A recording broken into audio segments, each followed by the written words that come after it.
লা লিগার the good, the bad, the আগলি। এখানে তিনজনের ছবি আছে। আমার ধারণা আপনি এতক্ষণে বুঝেও গেছেন যে the good K, the bad K, the ugly K. The good Hansi Flick, যার দল সবার উপরে আছে 1 পয়েন্টের লিড নিয়ে। দ্য ব্যাড এই ভদ্রলোক Alvaro Arbeloa, Real Madrid coach. Are the ugly Diego Simeone. একটা একটা করে শুরু করি। বার্সেলোনা এই সপ্তাহেও তারা জিতেছে 3-1 গোলে এলচেকে তারা হারিয়েছে, যেটা একেবারেই অনুমিত ছিল। বার্সেলোনা তাদের ধারাতে আছে, তারা রিয়াল মাদ্রিদের তুলনায় 1 পয়েন্টে এগিয়ে আছে। রিয়াল মাদ্রিদ পরের দিন খেলতে নামলো, কিন্তু রিয়াল মাদ্রিদ যেভাবে জিতলো সেটা কি আসলেই রিয়াল মাদ্রিদ সমর্থকদের তৃপ্তি দিতে পারছে? আমি জানি যে একটা সিজনে আপনার এরকম সময় যেতে পারে যখন আপনি হয়তো খুব একটা ভালো করছেন না, কিন্তু একটানা রিয়াল মাদ্রিদকে আপনি যেভাবে খেলতে দেখছেন, তার উপরে সান্তিয়াগো বের্নাবিউতে, সেটা কি রিয়াল মাদ্রিদ সমর্থকদের মনে কিছুটা সংখ্যা জাগাচ্ছে না? রিয়াল মাদ্রিদ এত বাজে, এত অধারাবাহিকভাবে একটানা ম্যাচের পর ম্যাচ কবে খেলেছে? এই প্রশ্নটাও বোধহয় তোলা যেতে পারে। আরো একবার বার্নাবিউতে এই ম্যাচের শুরুতে দুও খেয়েছেন ভিনিসিয়াসরা, এরপরে অবশ্য ভিনিসিয়াস জবাব দিয়েছিলেন দুর্দান্ত একটা গোল করে, কিন্তু সেই রায়ো ভায়াকানোর সঙ্গে জিততে হলেও রিয়াল মাদ্রিদকে শেষ পর্যন্ত পেনাল্টির অপেক্ষা করতে হয়েছে। ইন্টারেস্টিংলি এই গত বছরের শেষ দিন থেকে এখনো পর্যন্ত লা লিগার যে 5টা ম্যাচ হয়েছে তার ভেতরে তারা 4টাতেই পেনাল্টি পেয়েছে। আমি বলছি না যে পেনাল্টি পাওয়াটা অন্যায়, আমি বলছি না রায়ো ভায়াকানোর সঙ্গে তারা পেনাল্টি যেটা পেয়েছে সেটা ন্যায্য ছিল না, অবশ্যই সেটা ন্যায্য ছিল এবং এই পেনাল্টি পাওয়ারই কথা ছিল। ম্যাচের 100তম মিনিটে গিয়ে কিলিয়ান এমবাপে যেখান থেকে গোল করে দলের জয়টা নিশ্চিত করছেন, কিন্তু এই পেনাল্টি বাদ দিয়ে বা কোনো একটা প্লেয়ারের ইন্ডিভিজুয়াল ব্রিলিয়েন্স বাদ দিয়ে রিয়াল মাদ্রিদের আছেটা কি? মানে এই দলটা সাবি আলোনসোকে বাদ দিয়েছে, আরবেলোয়াকে এনেছে। আরবেলোয়াকে দেখে তো মনে হচ্ছে তিনি অথই সাগরে পড়েছেন। তিনি ম্যাচ শেষে বলছেন যে তিনি তো আর গ্যান্ডালফ দ্য হোয়াইট নন। মানে যারা লর্ড অফ দ্য রিংস দেখেছেন তারা এটা বুঝতে পারবেন খুব ভালো মতো যে তিনি তো এখানে হোয়াইট ম্যাজিক আনতে পারছেন না, কিন্তু রিয়াল মাদ্রিদ তো হোয়াইট ম্যাজিক আনতে পারার কথা। মানে রিয়াল মাদ্রিদ ম্যাজিকটা কি? গত কয়েক বছর ধরে তারা লিগে ভালো না করলেও তারা চ্যাম্পিয়ন্স লিগে বরাবর ভালো করে গেছে, বা কোনো একটা জায়গায় গিয়ে তারা জাদু দেখিয়েছে। সেই জাদুটা, সেই স্পার্কটা রিয়াল মাদ্রিদ হারিয়ে গেছে। এবং আরবেলোয়া যে কোনোভাবেই গান্ডালফ নন সেটা তিনি না বললেও আমরা বোধহয় এতদিনে মোটামুটি বুঝে গেছি। তাকে কিছুটা ক্লুলেস কি আপনার মনে হচ্ছে না? আমি জানি না, মানে আরবেলোয়া নিজেও হয়তো তার সঙ্গে দ্বিমত পোষণ করবেন না।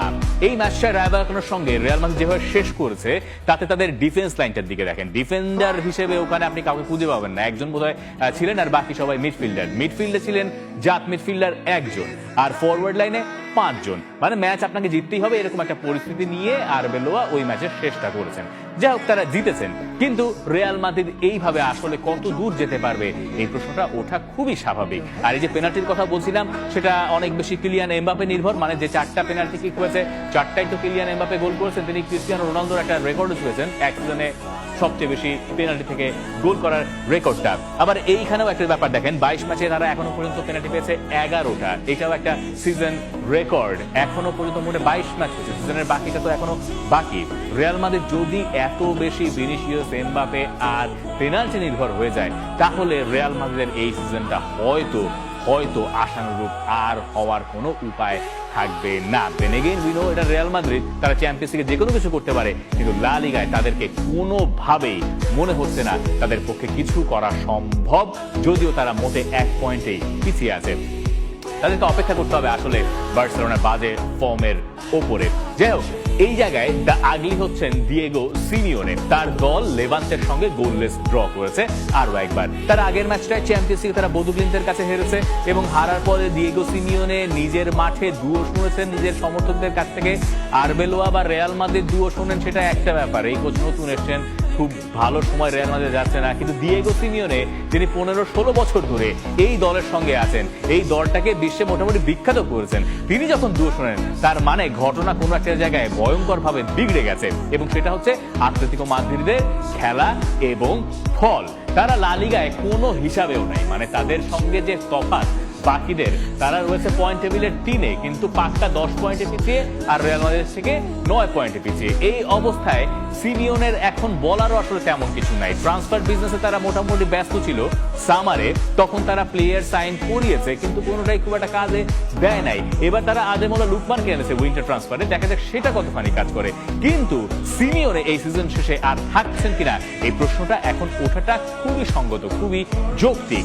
আপনি আতলেতিকো মাদ্রিদের এই আগামী মাসটার মানে এই মাসটার ফিক্সচার গুলো দেখুন, এর উপরে হয়তো নির্ভর করবে যে সিমিওনে আসলে সিজন শেষে আর আতলেতিকো মাদ্রিদের ডাগ আউটে থাকবেন কি থাকবেন না। এই ম্যাচগুলো জিতলে হয়তো একটা জায়গায় আতলেতিকো মাদ্রিদ পৌঁছাতে পারবে, কারণ তাদের কোপা দেল রের ম্যাচ রয়েছে রিয়াল বেতিসের সঙ্গে, তাদের ম্যাচ রয়েছে লা লিগাতে বেতিসের সঙ্গে, এরপরে ভায়াকানো, যে ভায়াকানোর সঙ্গে রিয়াল মাদ্রিদ কষ্টে সৃষ্টে জিতেছে, এরপরে ক্লাব ব্রুজের সঙ্গে চ্যাম্পিয়ন্স লিগের দুটো ম্যাচ চ্যাম্পিয়ন্স লিগের, আর মাঝে একটা লা লিগার এসপানিওলের সঙ্গে ম্যাচ। এই ম্যাচগুলো জিতলে আতলেতিকোকে আপনি চ্যাম্পিয়ন্স লিগের রাউন্ড অফ সিক্সটিনে খুঁজে পাবেন, আপনি হয়তো কোপা দেল রেতে আরো অ্যাডভান্স পজিশনের সাথে দেখতে পাবেন, এবং লা লিগায় মোটামুটি একটা সুবিধাজনক জায়গায় মানে চ্যাম্পিয়ন্স লিগ স্পট, এর বাইরে তো আর আতলেতিকোর পক্ষে হয়তো যাওয়া সম্ভব নয়, সেখানে হয়তো তাদেরকে আপনি দেখতে পাবেন।